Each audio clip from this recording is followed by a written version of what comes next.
This is the cheapest planer on Amazon.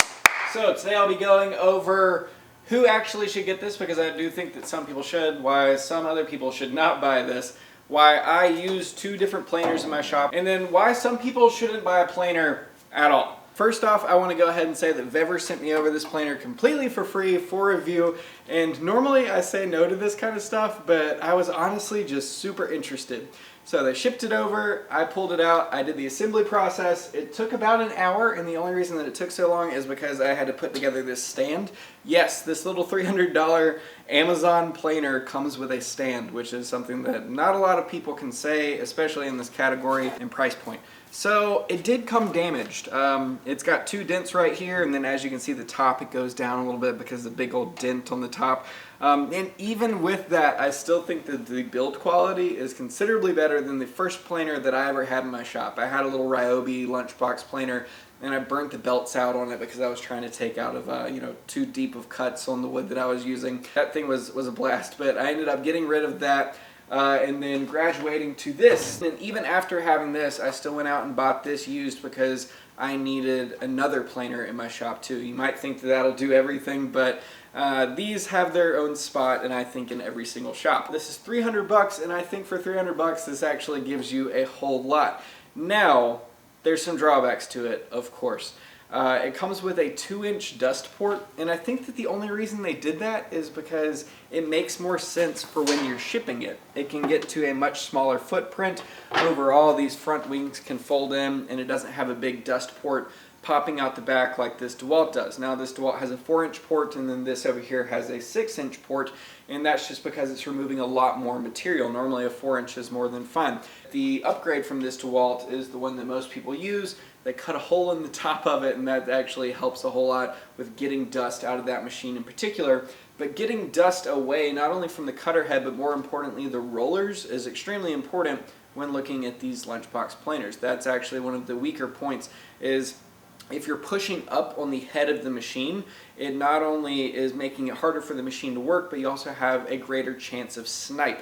So if you're planing a lot of boards overall, that's something that you really have to watch after. Now, Matt over at 731 Woodworks has an excellent video going over some tips and tricks, and he does a few reviews on planers, which are awesome. You should go check those out. These wings right here, they have these little adjustment screws where you can raise up the front and the back by about 1/16 of an inch. So you don't want it to be completely level with the actual bed of the planer.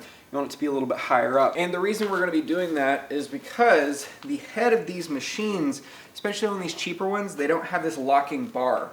Now this DeWalt planer actually does have the bar, and that's the reason why I have this one particularly in the shop, is that you take this and you lock it down, and that means that as the wood's coming through, it's not going to be pushing things up.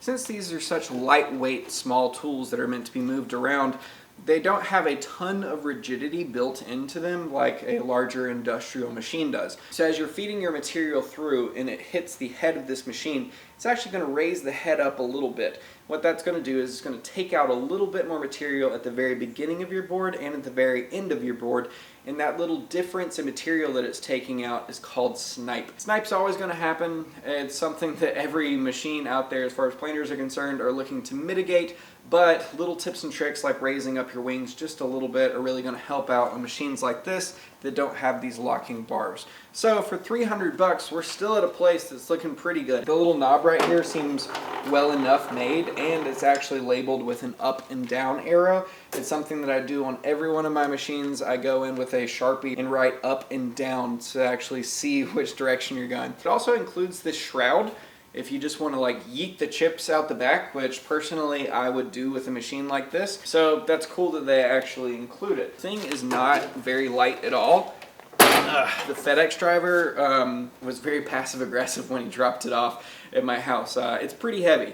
I was impressed. A lot of this is metal, and I was expecting everything to be made out of plastic. Like I said, in the shipping process it did get a little bit dented, but from what I've seen in a little bit of testing that I've done, it hasn't really affected the ability to make sure that the thickness is the exact same on the board overall. For 300 bucks, I would have expected it to have broken the way that it arrived, and it seems to be working perfectly fine. Now, these machines are incredibly loud. They're like a whining toddler. They're just like You can't get past it. So if you're getting a machine like this or a bigger one, I would just make sure that you have proper ear protection. So it's really nice that they put in this little ruler or whatever, but I really never use those on any of my planers. I always have a cheap set of digital calipers on hand, and that's what I use just to kind of dial things in.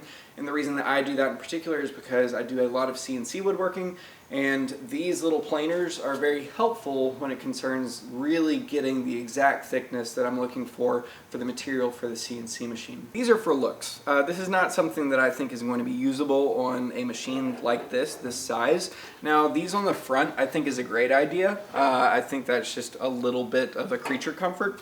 But when you're talking about putting a piece of wood on the top of this, when you have a planer like this and something's coming out the top, it's pretty annoying because you naturally want to put your material on top of the machine. Just like with this machine, it is flat. I don't think that there is any love lost without having rollers up here. If anything, I think it makes it more stable because you're just trying to balance this piece of wood on the center. And now if you've got 6 pieces of wood that you're trying to balance and you put the top one on and it rolls off and then everything comes crashing down, I think that's a detail that they see on much larger industrial machines that they just kind of like threw on this one.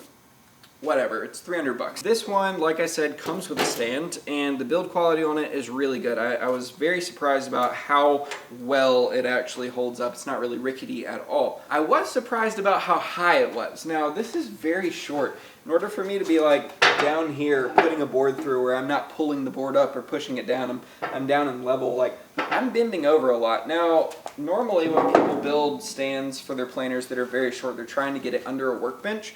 And this is still 6 or 8 inches taller than a normal workbench surface would be, so it's not really made to be underneath that. I do think like a small positive in there is for any of our handy capable makers out there that might be in a wheelchair. I think this is like a perfect size for somebody who is looking to still be in woodworking. I would say a stand like this is almost a must-have. I know it looks like a creature comfort, but it is so useful when you're working alone in the shop. Just like these rollers right here, these rollers are meant for material to be able to come out one side and then right here to pass to the other person. But normally people are working alone in their shop, which means that a stand like this is incredibly helpful. This is just a miter saw stand. This model isn't sold anymore, but I looked on Amazon and I did find that Bora makes one that looks very interesting, and it's actually on sale right now too. So maybe it's still on sale at the time of posting this video, who knows. I would definitely say that casters are a must. I would put everything in the shop on casters if you can. Just no matter how much space you have, it makes it so much easier just to do things. When things can roll around. Now, this is a 3-knife planer, this is a 2-knife planer, and this is a 3-knife planer. So straight knife planers are just very long knives, and if you get a chip in those, that can be very evident in the finished product that you're putting out. Now, helical head planers are much, much quieter. They put a much smoother surface, and if they get chipped, that just deals with one of the little indexable carbides that you can switch around.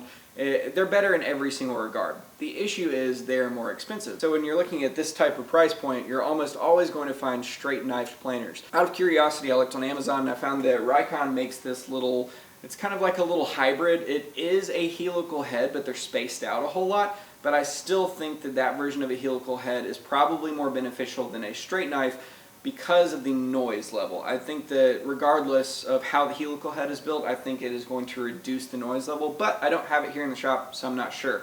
That one I think is around $550 and does not have a stand. This one is around $300 and does have a stand. Therefore, I do think that this is the better deal if you're somebody who's just looking to put a planer in their shop. You're somebody who just knows that you need a planer and you don't want to spend a bunch of money. For $300, this can get shipped to your house, and it still has Amazon's return warranty on it and everything like that. You can try it out for a month and see if it's something that you're going to want long-term in your shop. Everybody's going to have different goals when it concerns what their woodshop needs to do. Some people just want to compile every single tool, like me, and other people really just need purpose-driven tools to be able to make a certain project that they know is a product that they're going to be selling or just something that they're looking to make for their family. So if you're somebody that just wants to be able to get a planer in your shop, $300, I think it's a gamble worth taking. This is a Woodmaster 725. It is a 25-inch wide planer, and it is the biggest planer that I've been able to find that'll operate on single-phase power. It's a 7.5 horsepower motor that drives the head, and it's got a 110 motor that drives the rollers on the front and back. This thing is a beast. If anybody is looking to upgrade their planer from a 12 or 13 inch planer into something wider, this planer is a workhorse.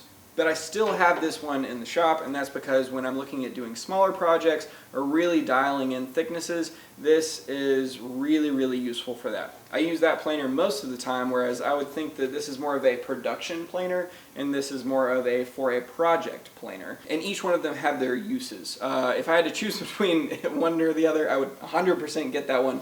But that's 10 times more expensive than this is. So if you're somebody who's just building projects and you enjoy that, I would stay very far away from that. You have to have bigger dust collection. Everything gets more confusing when you step up to a machine like that. I think intro-wise, this is perfectly fine. It'll probably serve you for a solid year, and I think selling it used, you might be able to get 50% of your money out of it. If you're looking for better resale value, something with a brand name like DeWalt is always going to be a little bit better of a purchase, where if you spent $500 on this, you probably could get $300 out of it. I think spending $300 on this, you might be able to get $100, $150 out of it, because when you're down at that price point, people oftentimes see that and think, if that person wants $250, I could get that brand new for $300 with a return policy. For me, if I'm looking at a used tool, and even if somebody wants $200 for that, I would rather pay the extra $100 because I know I'm getting something new and I can return it. I think about that with every single tool that I put in the shop. Is it going to resell? How much money am I going to be able to get out of this in 3 years if I don't need this anymore, or if I need to upgrade from it afterwards? Think about that. I think a lot of people should just order their wood at a specific thickness. For me, with Peach State, they charge like $20 for delivery. Normally on my orders, it's like an additional $20 for them to plane and straight edge it. And then the wood shows up in my house in a residential neighborhood. If you don't need a planer, there's ways around it, and it'll save you a whole lot of time. If you love planing wood, plane to your heart's content.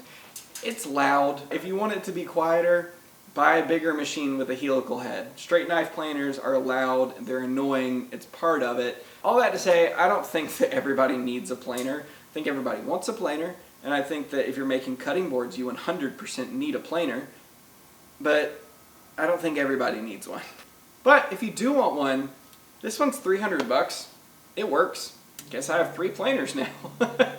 Alright, bye.